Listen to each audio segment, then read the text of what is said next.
Hello बच्चों, welcome to Alchemist YouTube channel. आज है हमारा लेक्चर नंबर 6 और चैप्टर है केमिकल काइनेटिक्स। लास्ट क्लास पे हमने ज़ीरो ऑर्डर काइनेटिक्स के बारे में डिस्कस किया था। ज़ीरो ऑर्डर काइनेटिक्स की इंटीग्रेटेड रेट इक्वेशन डिराइव की थी और थोड़े से उसके न्यूमेरिकल किए थे। आज हम हमारी सबसे इम्पॉर्टेंट इक्वेशन, इस चैप्टर की सबसे इम्पॉर्टेंट इक्वेशन फर्स्ट ऑर्डर की इंटीग्रेटेड रेट इक्वेशन को डिराइव करेंगे, थोड़े से न्यूमेरिकल सॉल्व करेंगे। तो आज हम कंप्लीटली फर्स्ट ऑर्डर काइनेटिक्स के बारे में स्टडी करेंगे, ठीक है। तो आप अपनी नोटबुक पे लिख लीजिए, लेक्चर है हमारा लेक्चर नंबर 6 और टॉपिक है हमारा, हेडिंग का नाम है first order kinetics. First order kinetics.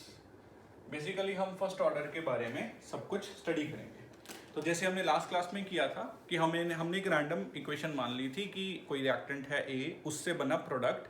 हम बिल्कुल सिमिलर वे में इसकी इक्वेशन मानेंगे। तो हमारे पास एक रिएक्शन है ए, इससे बना प्रोडक्ट, कुछ भी हो सकते हैं। मैं अपने आप एक रैंडम इक्वेशन मान रहा हूँ। सारी बुक्स में ये वाली इक्वेशन को कंसिडर किया गया है। अगर आपको याद हो, लास्ट लेक्चर में हमने इसमें मॉडिफिकेशन भी करके सब तरह के न्यूमेरिकल्स किए थे, ठीक है। फर्स्ट ऑर्डर में हम सिर्फ बेसिक इक्वेशन को ही स्टिक करके चलेंगे, ठीक है। तो ए से बना मेरा प्रोडक्ट, अब फर्स्ट ऑर्डर में मान के चल रहा हूं, तो इसका रेट कैसे आएगा? रेट आएगा के कंसंट्रेशन ए, फर्स्ट ऑर्डर है तो ए की पावर 1, या सिंपली पावर 1 लिखो या नहीं लिखो तो रेट आ जाएगा मेरे पास के इंटू कंसंट्रेशन ऑफ ए। ये आ गई मेरी इसकी सिंपल रेट लॉ, जो हमें ऑलरेडी पता है, ठीक है। अब हमें इसे इंटीग्रेटेड रेट इक्वेशन में कन्वर्ट करना है। तो कैसे हमने किया था लास्ट क्लास में? रेट को डिफाइन कर देते हैं। रेट क्या होता है? Change in concentration by change in time. तो इसका कैसे आएगा रेट?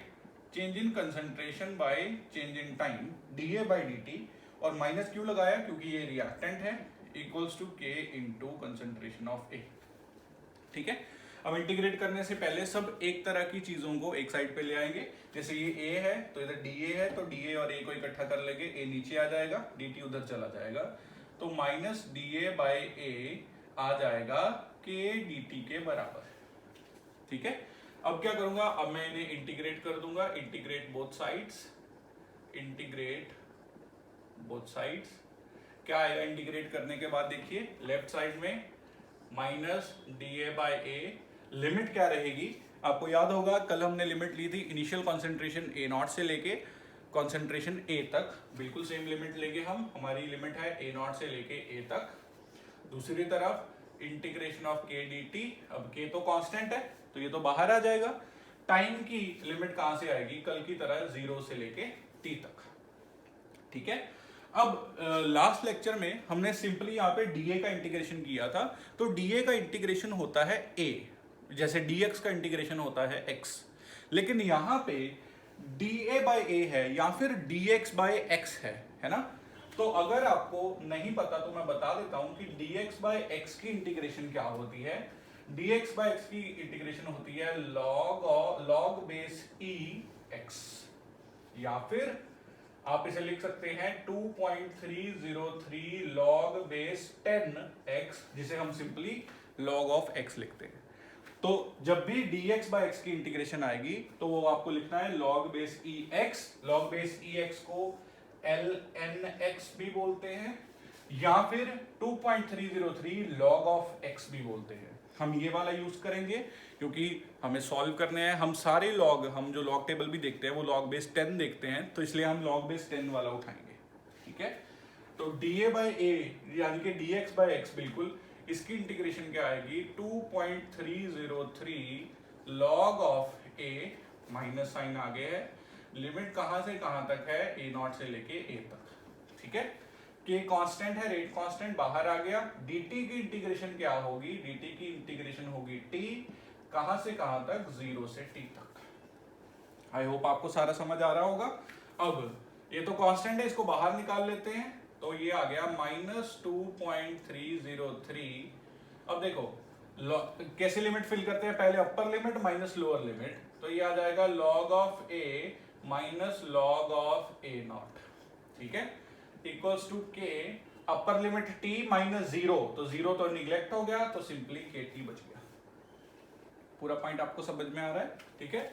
ये मैं माइनस अंदर भेज देता हूं इसके, तो ये बनेगा 2.303 log of A naught minus log of A बराबर है एटी के। ठीक है, अब बच्चों यहां पे मैं लॉग की एक प्रॉपर्टी यूज करूंगा, log something minus log something, log C minus log D. अगर आपको ये पता हो तो ये होता है log of C by D, है ना। मैं यहाँ पे साइड में लॉग की एक और प्रॉपर्टी भी लिख देता हूँ, ये थोड़ा सा रफ वर्क है।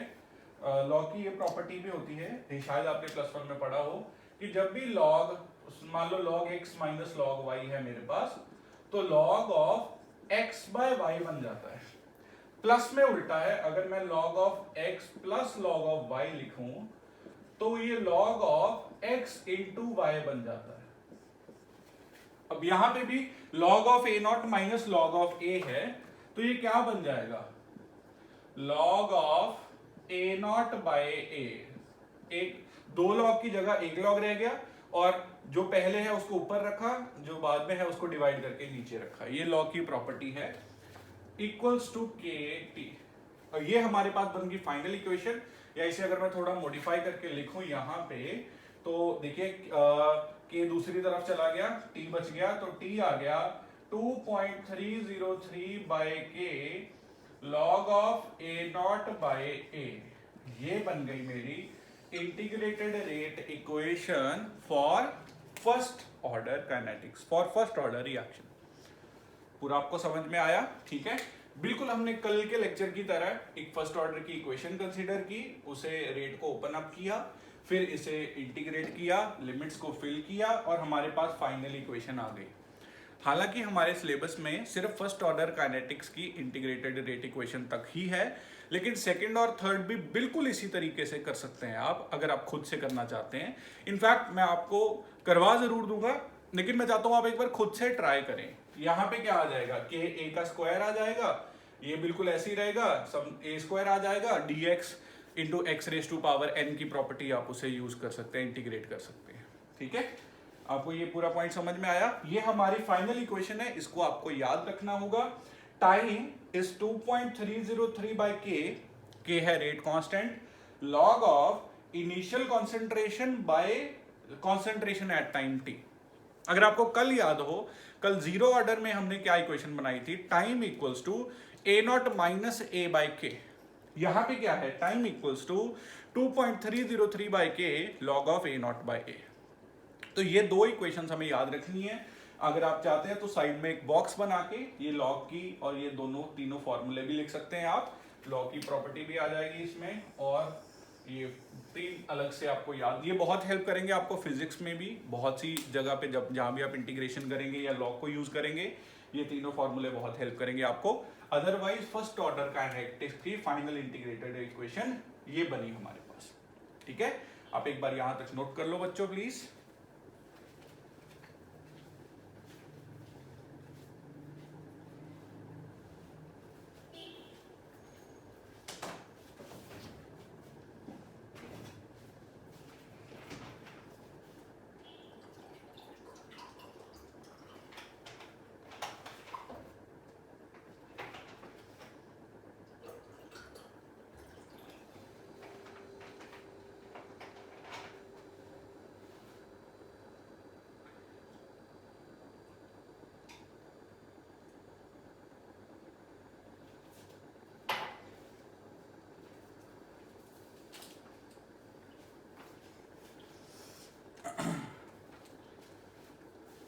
होपफुली आपने नोट कर लिया होगा। ठीक है, वीडियो को पॉज करके भी आप नोट कर सकते हैं अगर आप थोड़ा पीछे चल रहे हैं। तो मैं ये सारा इरेज करके हमारी मेन इक्वेशन पे चलता हूँ, ये भी इरेज कर देते हैं। तो हमारी फाइनल इक्वेशन क्या बनी, T is 2.303 by K log of A naught by A. ठीक है, अब जैसे हमने जीरो ऑर्डर में किया था, हम इसकी भी हाफ लाइफ निकाल लेते हैं। तो हाफ लाइफ कैसे आएगी, देखो हाफ लाइफ क्या सिंबल है हाफ लाइफ का, टी के पैर में हाफ, या टी के पैर में 50% भी लिखा होता है कि 50% खत्म हो गया, 50% बच गया।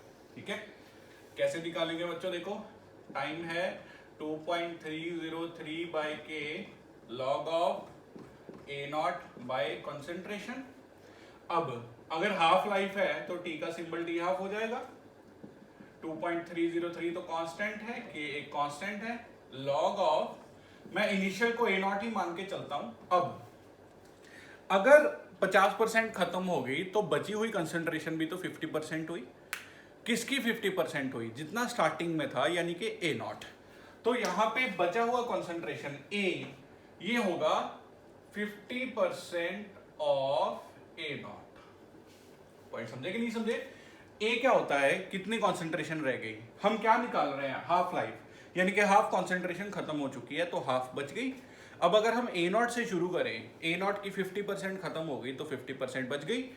तो 50% का क्या मतलब है? देखो, टी हाफ 2.303 बाय के लॉग ऑफ ए नॉट। 50% मतलब half, half of A not. तो यहां से ए नॉट कट गया, 2 ऊपर चला गया, तो मेरे पास टी हाफ क्या बचा? 2.303 बाय के लॉग ऑफ 2, है ना।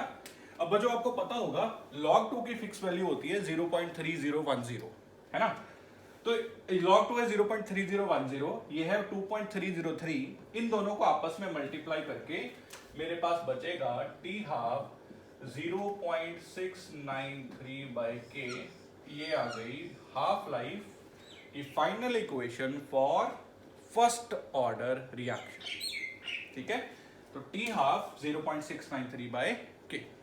अब अगर आपको लास्ट याद हो, जीरो ऑर्डर में टी हाफ कितना आया था?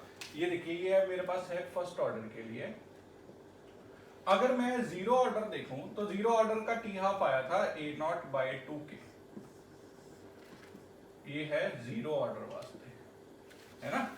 अब जीरो ऑर्डर के लिए टी हाफ है ए नॉट बाय 2 के, फर्स्ट ऑर्डर के लिए टी हाफ है 0.693 बाय के। अगर मैं ध्यान से देखूं तो जीरो ऑर्डर के हाफ लाइफ में इनिशियल कॉन्सेंट्रेशन यूज हो रहा है, लेकिन फर्स्ट ऑर्डर के हाफ लाइफ में इनिशियल कॉन्सेंट्रेशन नहीं आ रहा, है ना। मैंने आपको बताया था कि ऑर्डर कैसे निकालते हैं, तो मैंने 4 मेथड बताए थे, 3 मेथड, कि ऑर्डर को इस तरह से भी निकाला जा सकता है, इस तरह से भी निकाला जा सकता है, फॉर्मूला गिवन हो सकता है, यूनिट्स गिवन हो सकते हैं। एक और तरीका जो आजकल एग्जामिनर यूज करते हैं वो है टी हाफ के जरिए से। एग्जामिनर क्या बताता है? एग्जामिनर कहेगा कि ये एक ऐसी रिएक्शन है जिसकी हाफ लाइफ इनिशियल कॉन्सेंट्रेशन पे डिपेंड नहीं करती। तो हाफ लाइफ इनिशियल कॉन्सेंट्रेशन पे डिपेंड नहीं करती, कौन सी है? इस पे तो इनिशियल कॉन्सेंट्रेशन प्रोपोर्शनल है, लेकिन फर्स्ट ऑर्डर में हाफ लाइफ इनिशियल कॉन्सेंट्रेशन पे डिपेंड नहीं करती। तो अगर एग्जामिनर लिख रहा है कि हाफ लाइफ इनिशियल कॉन्सेंट्रेशन पे डिपेंड नहीं कर रही है, वो डेफिनेटली कौन सा ऑर्डर आएगा? First order. तो ये एक बड़ा सिंपल सा मेथड है जिसमें एग्जामिनर ऐसे लिख देगा और आपको इसमें से ऑर्डर को गेस करना होगा। अच्छा, अगर एग्जामिनर ने लिख दिया कि हाफ लाइफ इनिशियल कॉन्सेंट्रेशन के डायरेक्टली प्रोपोर्शनल है, हाफ लाइफ इनिशियल कॉन्सेंट्रेशन के डायरेक्टली प्रोपोर्शनल है, तो कौन सा ऑर्डर आ गया? Zero order. पॉइंट समझे कि नहीं? अगर हाफ लाइफ इनिशियल कॉन्सेंट्रेशन पे डिपेंड नहीं कर रहा तो कौन सा ऑर्डर है? First order. तो ये ऐसे कोई एग्जामिनर आपको हिंट देगा एग्जाम में जिससे आपको ऑर्डर गेस कर सकते हैं। हाफ लाइफ और इनिशियल कॉन्सेंट्रेशन का एक जनरल फॉर्मूला भी होता है, लेकिन आज हम सिर्फ फर्स्ट ऑर्डर काइनेटिक्स डिस्कस कर रहे हैं, तो वो लेटर लेक्चर्स में हम उस कॉन्सेप्ट पे भी आएंगे, हाफ लाइफ और ए नॉट पे। अभी आप जीरो और फर्स्ट में ये बहुत बड़ा डिफरेंस ये है कि जीरो ऑर्डर में हाफ लाइफ इनिशियल कॉन्सेंट्रेशन के डायरेक्टली प्रोपोर्शनल होती है, जबकि फर्स्ट ऑर्डर में हाफ लाइफ इनिशियल कॉन्सेंट्रेशन पे डिपेंड नहीं करती। ये बहुत बड़ा दोनों में डिफरेंस है, जीरो ऑर्डर और फर्स्ट ऑर्डर में। इतनी बात आप समझ रहे हैं? तो आप ये पूरा एक बार हाफ लाइफ का डिराइव कर लीजिए, बहुत ईजी है हाफ लाइफ का फॉर्मूला, ये जीरो ऑर्डर का, ये फर्स्ट ऑर्डर का। आपको दोनों इंटीग्रेटेड रेट इक्वेशंस भी पता चल गए, जीरो ऑर्डर के, फर्स्ट ऑर्डर के। आप एक बार वीडियो को पॉज करके ये पूरा नोट कर लीजिए, फिर हम इसके सब ग्राफ्स बनाते हैं एक बार, ठीक है। आप एक बार इसको नोट कर लीजिए।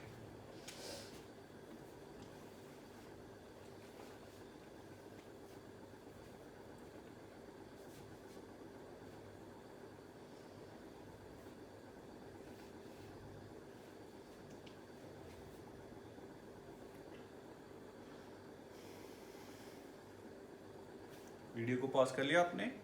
चलो नोट कर लिया, मैं इरेज कर दूं इसको।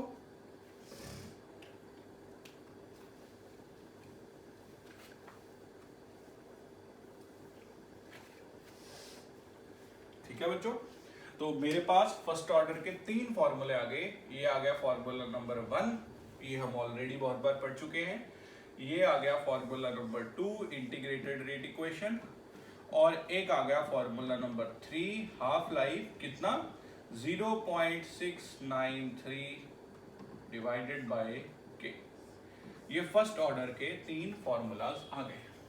ठीक है, अब फर्स्ट ऑर्डर के कुछ ग्राफ्स भी हम लोग स्टडी कर लेते हैं। बहुत ही बेसिक से ग्राफ्स हैं, जो मैंने कल मेथड बताए थे आपको ग्राफ बनाने के, उसी मेथड से सारे ग्राफ आसानी से बन जाएंगे।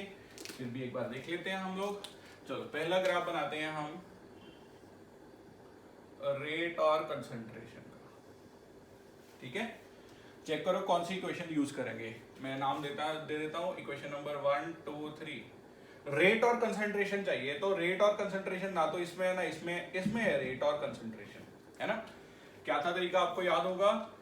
y कैसे है, देखो मैं ये चलो एक बार सॉल्व कर देता हूँ। Rate is k into A, rate है y एक्सिस पे, k a है x एक्सिस पे, y equal to K X, compare करेंगे y equal to M X plus C. ठीक है, चेक करो x के साथ स्लोप, x के साथ स्लोप, तो स्लोप आएगी k पॉजिटिव, c है नहीं इसमें, यानी कि ओरिजिन से स्टार्ट होगा, स्लोप पॉजिटिव होगी, स्लोप की वैल्यू कितनी होगी k। पॉइंट समझ आया?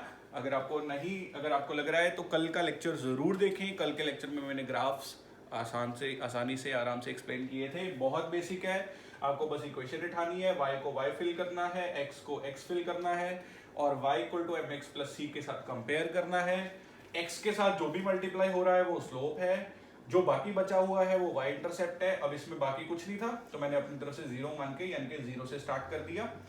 x के साथ अगर स्लोप पॉजिटिव है तो ग्राफ ऊपर जाएगा, स्लोप नेगेटिव है तो ग्राफ नीचे जाएगा, स्लोप 0 है तो ग्राफ हॉरिजॉन्टल जाएगा। ठीक है, तो पहला ये ग्राफ बन गया मेरे पास, ग्राफ नंबर 1। और किसमें ग्राफ बना सकते हैं हम लोग, हाँ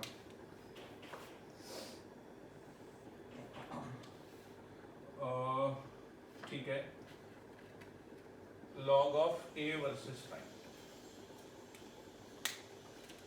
log of A versus time. ठीक है, आप खुद से भी ट्राई कर लीजिए एक बार, मैं बता देता हूं। चलो log of A versus time, log of A versus time, तो ये रहा। यहाँ पे लॉग ए नहीं है अभी, इसे कन्वर्ट करेंगे लॉग ए में। देखो टाइम है 2.303 by A, log of A naught by A, है ना। अब मेरे पास टाइम को तो मैं एक्स फिल कर सकता हूं, लेकिन लॉग ए, अब बच्चे कह रहे हैं कि यहाँ पे लॉग ए नहीं है, यहाँ पे log A naught by A है, तो पहले मुझे इसे लॉग ए बनाना होगा किसी तरीके से। मैं यहाँ पे लॉग की प्रॉपर्टी यूज कर लेता हूँ। अभी मैंने बताया था कि अगर दो लॉग माइनस हो रहे हो तो लॉग डिवाइड में कन्वर्ट हो जाता है। इसका उल्टा भी बिल्कुल सही है, अगर डिवाइड में हो तो वो माइनस में भी कन्वर्ट हो जाएगा। तो यहाँ पे देखो t है मेरे पास, मैं y एक्सिस वाले को अकेले छोड़ने के लिए इसको मल्टीप्लाई कर देता हूँ, kt बाई 2.303, इधर log of c by D, ये आ जाएगा log of c minus log of d। अभी मैंने प्रॉपर्टी पढ़ी ना, log c minus log d is log of c by d, तो उल्टा भी बिल्कुल सही है, log of c by d is log of c minus log of d, तो ये माइनस log a है ना। अब log a की वैल्यू में मुझे फिल करनी है y, और टाइम की वैल्यू मुझे फिल करनी है x। ठीक है, मैं इसे लेफ्ट पे सॉल्व कर देता हूं, थोड़ा सा नीचे आपको फिर दिखेगा नहीं, इस तरफ मैं लिख रहा हूं यहाँ पे। तो k बाई 2.303 टाइम है मेरे पास x is equal to log of a naught minus log of a है y। ठीक है, तो y equal to M X plus C से कंपेयर करने के लिए y को एक तरफ रखना होगा, मैं y को इस तरफ ले आता हूं, बाकी सारे को दूसरी तरफ, तो y आ जाएगा log of a naught minus के एक्स बाई 2.303, ये इधर आगे प्लस हो गया, ये सारा उधर चल के माइनस हो गया।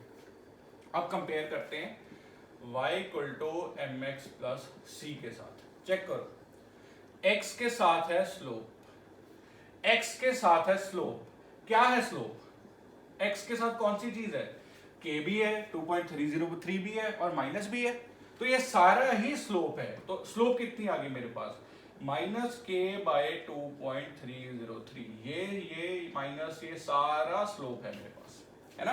जो बचा हुआ है वो क्या होता है, c यानी कि y इंटरसेप्ट। तो c कितना आ गया, log of a not.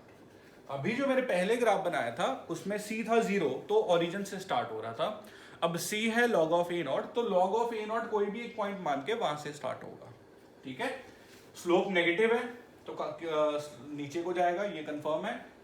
log of a not से शुरू होगा, मैं कोई भी ऐसे पॉइंट मान लेता हूं, log ऑफ a नॉट नीचे को जाएगा, स्लोप की वैल्यू कितनी आएगी, माइनस के बाय 2.303। समझ में आया या नहीं। इक्वेशन उठाओ, इक्वेशन में y को y भरो, x को x भरो, कंपेयर करो y प्लस c से। x के साथ होने मल्टीप्लाई होने वाली चीज होगी स्लोप, बची हुई चीज होगी y इंटरसेप्ट, ठीक है। पूरा एक बार नोट कर लीजिए, ये पूरा ग्राफ है, यहाँ से स्टार्ट हुआ है, थोड़ा गलत डायरेक्शन से चला गया, पहले ये फिर इस तरह से पूरा बनेगा, ठीक है। नोट कर लीजिए आप एक बार, दो इंपॉर्टेंट ग्राफ्स थे इसके, इस इक्वेशन से भी बना लेते हैं एक।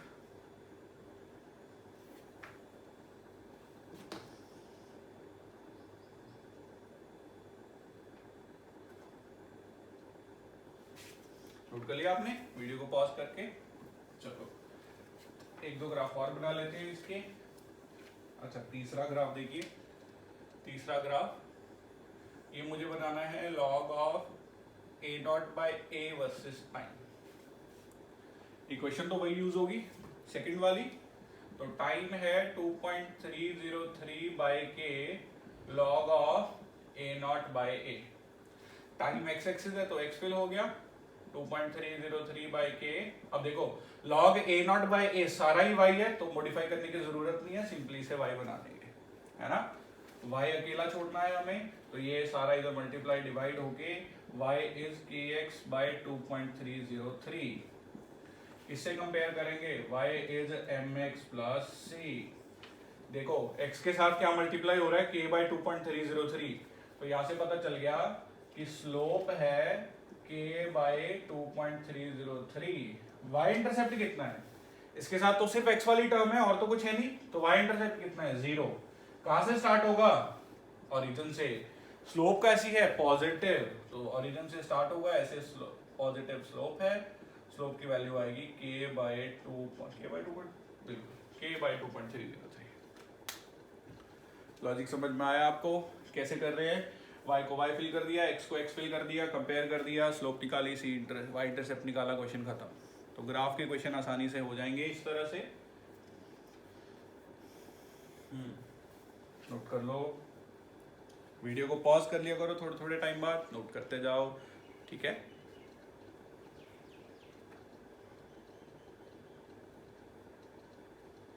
नोट कर लिया, इरेज कर दूं। चलो क्लास ग्राफ बना लेते हैं इसका।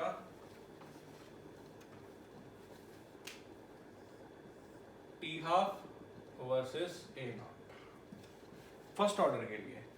अब देखो फर्स्ट ऑर्डर में टी हाफ ए नॉट पे डिपेंड ही नहीं कर रहा ना, टी हाफ के फॉर्मूले में ए नॉट है नहीं।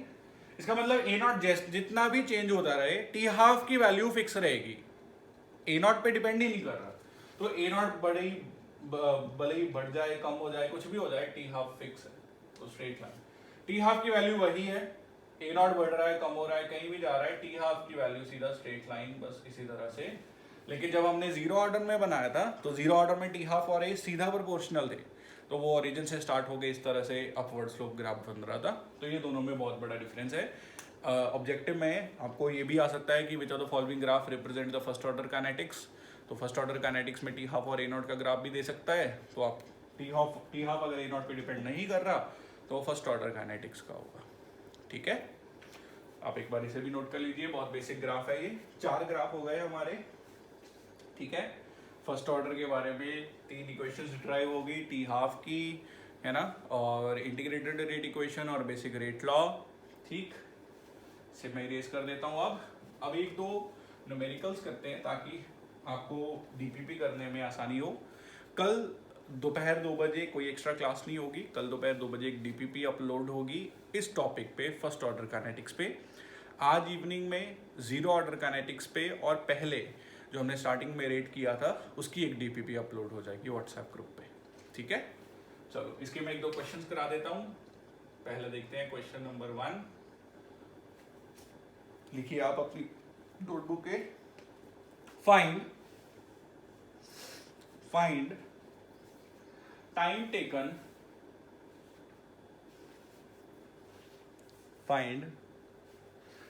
taken for completion of 3 parts हैं इसके। पहला 25% रिएक्शन, दूसरा 75% रिएक्शन, तीसरा 50% reaction for a reaction which is first order. For a reaction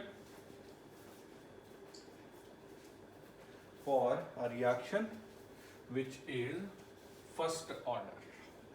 तो फर्स्ट ऑर्डर रिएक्शन है, टाइम बताना है कितना लगेगा कि 25% रिएक्शन खत्म हो जाए, 75% रिएक्शन खत्म हो जाए, 50%, ठीक है। अब मैंने आपको कल भी बताया था कि सिर्फ जीरो ऑर्डर में हम यूनिटरी मेथड लगा सकते हैं। ऐसा नहीं है कि 25% का निकाल लिया तो 75 का भी आ गया, 3 टाइम्स कर दिया, 20 का भी, 50 का भी आ गया, 2 टाइम्स कर दिया। ऐसा हम सिर्फ जीरो ऑर्डर रिएक्शन में कर सकते हैं और किसी भी रिएक्शन में डायरेक्ट हम यूनिटरी मेथड नहीं लगा सकते। तो मुझे यह फॉर्मूला से ही जाना होगा। देखो एक मैं सॉल्व करवाता हूँ।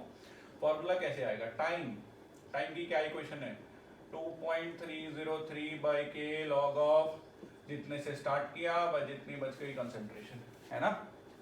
पहला 25% रिएक्शन खत्म हो गई, ठीक है। कैसे निकालेंगे? 2.303 बाई के तो के ही रहेगा, लॉग ऑफ ए नॉट तो ए नॉट ही रहेगा, बाय अगर रिएक्शन 25% खत्म हुई तो कितनी बची? क्योंकि ये कॉन्सेंट्रेशन जो है, ये कॉन्सेंट्रेशन है जो बच गई। जितनी कॉन्सेंट्रेशन अभी पड़ी है ये वो कॉन्सेंट्रेशन नहीं है जो खत्म हो चुकी है, ये वो कॉन्सेंट्रेशन है जो अभी भी रिएक्शन करवा सकती है, अभी भी कंटेनर में पड़ी हुई है। तो अगर 25% रिएक्शन खत्म हो गई तो इसका मतलब 75% कॉन्सेंट्रेशन अभी भी बची हुई है, बस मुझे वही फिल करनी है यहाँ पे। तो ए कितना आएगा? 75%। 75% मतलब 75/100। किसका 75%? जितने में शुरू हुआ है, उस जहां से शुरू हुआ है वहीं से तो उतना ही खत्म हो रहा है। 25% शुरू वाले का ही खत्म हुआ तो 75% बचा। तो ऑफ ए। फर्स्ट ऑर्डर में ये बहुत होता है कि आपको ना ए नॉट नहीं चाहिए होता, क्योंकि ए नॉट यहाँ पे हमेशा कट जाता है। आप देखोगे फर्स्ट ऑर्डर के क्वेश्चन में आपको ए नॉट कभी भी नहीं चाहिए होता, ठीक है। तो इसे सॉल्व कर देते हैं। देखो ये कट गया, T25% क्या बचा? 2.303 बाई के लॉग ऑफ 100/75, 25 पे 4/3, है ना। अब देखो log 4/3 को अगर हम सॉल्व करेंगे 4/3 को, तो 4/3 आएगा कितना? 1.33 आएगा, है ना। तो log 1.33 की आपको लॉग वैल्यू चेक करनी होगी, लॉग टेबल चेक करना होगा, लेकिन हम लॉग की प्रॉपर्टी यूज करके इसे इजीली सॉल्व कर सकते हैं, है ना। कैसे? देखो T25% है मेरे पास, तो 2.303 by K log of 4 minus log of 3। क्या मैं इसे ऐसे लिख सकता हूं? पक्की बात, log c बाई डी को log c minus log d लिख सकते हैं। अब मुझे बस पहले 10 लॉग याद करने हैं, है ना। पहले 10 लॉग में बहुत से क्वेश्चन हो जाएंगे। देखो log 2 आपको याद होगा 0.3, log 3 0.47, log 4 कैसे सॉल्व करेंगे? आपको log की एक और प्रॉपर्टी पता है कि log में अगर पावर होती है तो पावर आगे आ जाएगी, पता है या नहीं पता? log 4 है, log 4 को log 2 का स्क्वायर लिख सकते हैं। देखो मैं थोड़ा रफ में करवा रहा हूँ, अभी ये नोट मत करो रफ वाला। log 4 है, क्या मैं इसको log 2 का स्क्वायर लिख सकता हूँ? लिख सकता हूँ। स्क्वायर का 2 आगे आ गया। ये लॉग की प्रॉपर्टी है कि लॉग के अंदर जब भी किसी चीज की पावर होती है तो पावर को बाहर निकाल के मल्टीप्लाई कर सकते हो। सारे की पावर होनी चाहिए, ठीक है। 2 का स्क्वायर है, स्क्वायर बाहर आ गया तो 2 टाइम्स log 2, log 2 तो मुझे पता ही है कितना 0.3, तो 0.3 का डबल 0.6 हो गया ना। log 3 पता है, log 3.47, log 9 कितना होगा, log 9 कैसे सॉल्व करेंगे, log 3 का स्क्वायर, 2 बाहर आ गया तो 2 टाइम्स log 3, log 3 पता है तो log 9 भी आ गया, पॉइंट समझे। log 100 कितना होगा, log 10 पता है आपको, log 10 होता है 1, log 100 कितना होगा 10 का स्क्वायर, log 100 को 10 का स्क्वायर लिख सकते हैं, पावर आगे आ गई तो 2 टाइम्स log 10 हो गया, तो 2 times log 10 as in 2 into 1 2 आ गया। log 1000 कितना होगा, 10 का क्यूब, पावर आ गई 3 टाइम्स log 10 3 आ गया, है ना। log 10,000 कितना होगा, 10 की पावर 4 आ गए, 4 टाइम्स log 10 4 आ गया, पॉइंट समझे ना। तो log की ये प्रॉपर्टी आप आसानी से सॉल्व करने के लिए यूज कर सकते हैं कि log के अंदर जब भी किसी चीज की पावर होती है तो पावर बाहर आ जाएगी, तो कितना बचेगा देखो, t 25% कितना 2.303 बाई के log 4, यानी कि log 2 का स्क्वायर यानी कि 2 टाइम्स log 2, तो 2 इंटू 0.3 माइनस 0.47, बस इसको सॉल्व कर लो, ये आ गया 0.6, 0.47, तो t 25% कितना आ गया 2.303 बाई के, कितना आया ये 0.60 में से 0.47 0.13, बस इसको मल्टीप्लाई कर लो आंसर आ जाएगा, ठीक है 75%। अब अगर 75% खत्म हो गया तो बचेगा कितना 25%, तो यहाँ पे 25% भर दो, 100 ऊपर चला गया, a0 कैंसिल हो गया, 4 बच गया, आसानी से आप सॉल्व कर सकते हैं। 50% हाफ लाइफ 0.693 बाई के पता ही है हमें, तो ये आसानी से आप सारा कुछ सॉल्व कर सकते हैं, आसानी से। सिर्फ आपको ये पता होना चाहिए कि किस तरीके से इसे सॉल्व करना है। ये एक मेथड, आपको लॉग को ढंग से सॉल्व करना सीख लिया, बाकी क्वेश्चन में कुछ नहीं है, क्वेश्चन को और समझना है बस। कि अगर एग्जामिनर कह रहा है कि 25% रिएक्शन खत्म हो चुकी है, तो बची हुई कॉन्सेंट्रेशन 75% वो यहाँ पे फिल करी जाएगी नीचे। अगर 75% खत्म हो चुकी है तो बची हुई 25% वो यहाँ पे फिल करी जाएगी। यह पॉइंट समझ रहे हैं? तो आपको बची हुई कॉन्सेंट्रेशन नीचे फिल करनी है, ठीक है, और आसानी से इसके क्वेश्चन सॉल्व हो जाएंगे। पूरा पॉइंट आपको समझ आया? मैं सिर्फ पहला पार्ट करवा रहा हूं इसका पार्ट 2 पार्ट 3 तो चलो आपको पता ही है, पार्ट 2 आपको खुद से ट्राई करना है, ठीक है। और मैं जाते हुए आपको 4-5 क्वेश्चंस भी देके जाऊंगा, बिल्कुल इसी तरीके से आपको वो भी सॉल्व करके देखने हैं, हो जाएगा। चलो एक और बहुत ही इंपॉर्टेंट क्वेश्चन जो आपके CBSE मतलब बोर्ड्स में बहुत पूछा जाता है। क्वेश्चन लिखो एक बार, prove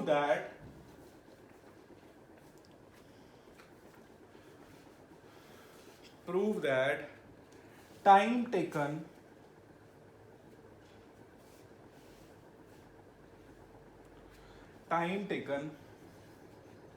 for completion of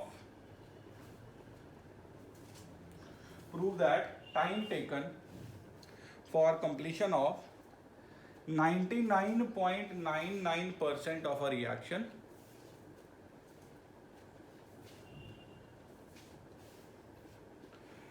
is 10 times the time taken is 10 times the time taken for completion of 50% reaction is 10 times the time taken for 50% completion of a reaction given that a reaction is first order। कह रहा है कि reaction first order है, आपको prove करना है कि जो 99.99% कंप्लीट होने में टाइम लगेगा वो होगा 10 टाइम्स 50% कंप्लीट होने के टाइम से। आपको ये प्रूव करना है, ठीक है। तो बेसिकली कैसे करेंगे, हमें 2 टाइम की इक्वेशंस निकालनी है, उनका आपस में रिलेशन एस्टैब्लिश करना है, बहुत ही बेसिक सा क्वेश्चन है, ठीक है। तो पहले मैं t 50% की इक्वेशन लिखता हूं, जो मुझे याद ही है, मैं लिख देता हूं 0.693 बाई के, हाफ लाइफ तो आपको याद ही है, ये क्वेश्चन नंबर 1। t 99.99% को सॉल्व कर लेते हैं। t 99.99% खत्म हो चुकी है, तो कैसे आएगा 2.303 by K log of initial concentration bye, अब अगर 99.99% है शायद, एक सेकेंड, 99.9% है, चलो 99.9% है, ठीक है। अब 99.9% है, खत्म हो चुकी, तो बची कितनी 0.1%, है ना। मुझे यहाँ पे क्या फिल करना होता है, जो बच गया, जितनी कॉन्सेंट्रेशन अभी भी पड़ी है, तो 99.9% खत्म है, तो 0.1% बच गई, तो क्या लिखेंगे 0.1%, परसेंट कैसे लिखेंगे बाय 100 इंटू किसका 0.1, जिससे शुरू किया था। पॉइंट समझ में आया नहीं, 99.9% खत्म हो चुकी है, तो 0.1% बची, 0.1% ए नॉट का, बस ए नॉट कट गया, T 99.9% 2.303 बाई के। अब देखो 1 का पॉइंट हटेगा तो यहाँ पे 1000 आएगा, नीचे 10 एक और आ जाएगा 1000, ये 1000 ऊपर चला जाएगा, log ऑफ 1000। अभी मैंने बताया log 1000 को कैसे सॉल्व करना है। log 1000 क्या है, log 10 का क्यूब है ना, तो क्यूब का 3 आगे आ गया, तो 3 इंटू log 10, 3 आंसर बच गया। क्या आएगा ये, मैं इधर लिख रहा हूं, T 99.9% कितना आया 2.303 बाई के log 1000 आ गया 3, ठीक है। जब आप इसे सॉल्व करेंगे तो T 99.9% आएगा 6.93 बाई के। ये बन गई क्वेश्चन नंबर 2। साफ ही पता चल रहा है कि अगर T 50% को मैं 10 से मल्टीप्लाई कर दूं, इंटू 10 करा, तो 6.93 बाई के वही आ जाएगा। प्रूफ कैसे करेंगे हम क्या करते हैं, इन दोनों को ना डिवाइड कर देते हैं, ठीक है। लेफ्ट में इन दोनों को डिवाइड कर दिया मैंने, चलो तो कैसे करेंगे, यहाँ पे सॉल्व कर रहा हूं, डिवाइड करा मैंने, लेफ्ट से लेफ्ट डिवाइड, तो T 99.9% बाई T 50%, राइट से राइट, अब K तो दोनों में कट जाएगा, कितना बचेगा 6.93 बाय 0.693, यहां से पॉइंट हटाया 1000, यहां से पॉइंट हटाया 100, देखो पॉइंट हटा, नीचे आ गया 100, पॉइंट हटा, ऊपर चला गया 1000, कट गया 10 आ गया, ये उधर चला गया, तो T 99.9% 10 टाइम्स T 50% प्रूव कर दिया हमने।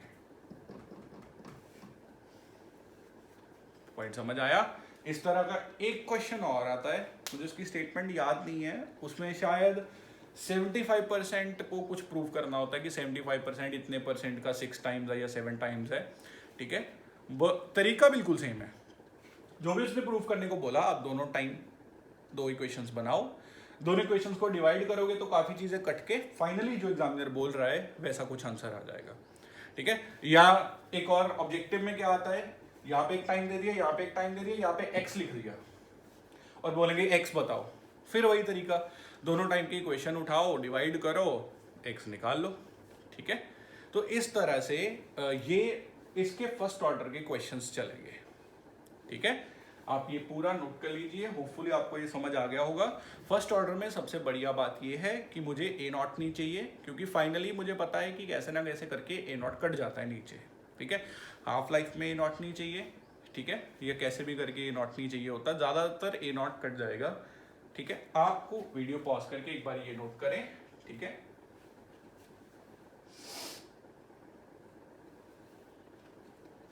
नोट कर लिया आपने, चलो।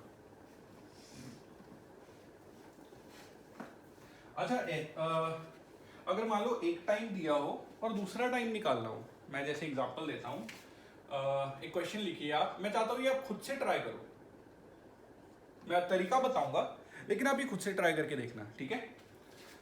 क्वेश्चन क्या है, क्वेश्चन लिखिए आप, time taken for 25% completion of a first order reaction is 3 minutes. 3 minutes. Find time taken for 50% completion.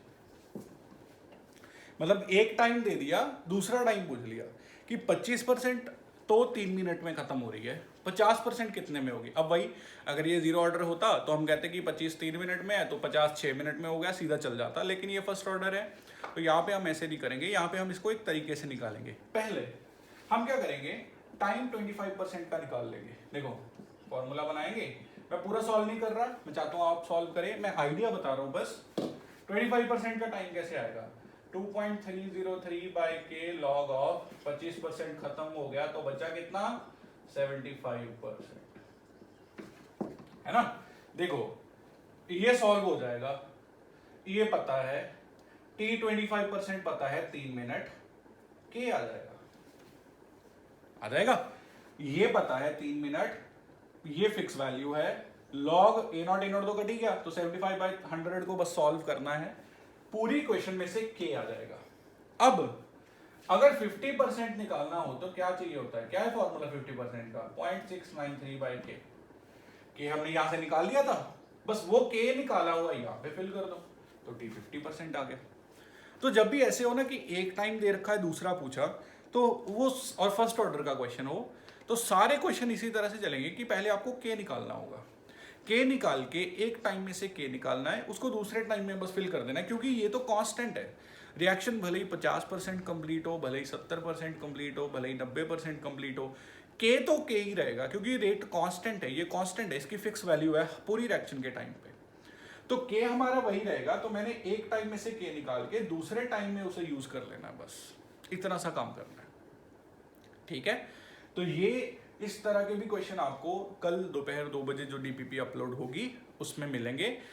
अभी तक हमने जितना किया उसमें काफ़ी न्यूमेरिकल्स हैं, तो हमें एक पूरा दिन केमिस्ट्री के इस पोर्शन के न्यूमेरिकल्स के लिए देना होगा, इसीलिए कल आपको कोई लेक्चर नहीं मिलेगा, कल आपको बस क्वेश्चंस करने हैं। जीरो ऑर्डर काइनेटिक्स के क्वेश्चन आपको आज मिलेंगे और फर्स्ट ऑर्डर काइनेटिक्स के आपको क्वेश्चन कल दोपहर यही क्लास टाइम 2 बजे मिलेंगे, ठीक है। तब तक के लिए आप ये पूरा रिवाइज कीजिए, होपफुली आपको फर्स्ट ऑर्डर काइनेटिक्स अच्छे से समझ आ गया होगा। ये पूरे चैप्टर का सबसे इंपॉर्टेंट पार्ट है, beat JEE, beat NEET, beat boards, कहीं भी आप देखोगे तो फर्स्ट ऑर्डर के 90% चांसेस हैं कि फर्स्ट ऑर्डर का क्वेश्चन आएगा, क्योंकि ये बहुत, इसमें बहुत कुछ है। अभी आप न्यूमेरिकल्स करोगे, अभी आप डीपीपी करोगे तो आपको हर तरह के क्वेश्चन समझ आएंगे, ठीक है बच्चों। तो आप अभी तक इतना नोट कर लीजिए, बाकी नेक्स्ट लेक्चर में मिलेंगे, लेक्चर नंबर 7 में। लेक्चर नंबर 7 में हम देखेंगे कि रेट कांस्टेंट को भी कैसे चेंज किया जा सकता है, और मॉलिक्यूलैरिटी क्या है, ऑर्डर क्या है, मॉलिक्यूलैरिटी को कैसे चेंज करता है, ये सारे हम, सिंपल रिएक्शन क्या है, कॉम्प्लेक्स रिएक्शन क्या है, मैकेनिज्म क्या है, ये सारा हम नेक्स्ट लेक्चर्स में कवर करेंगे, ठीक है। Thank you so much.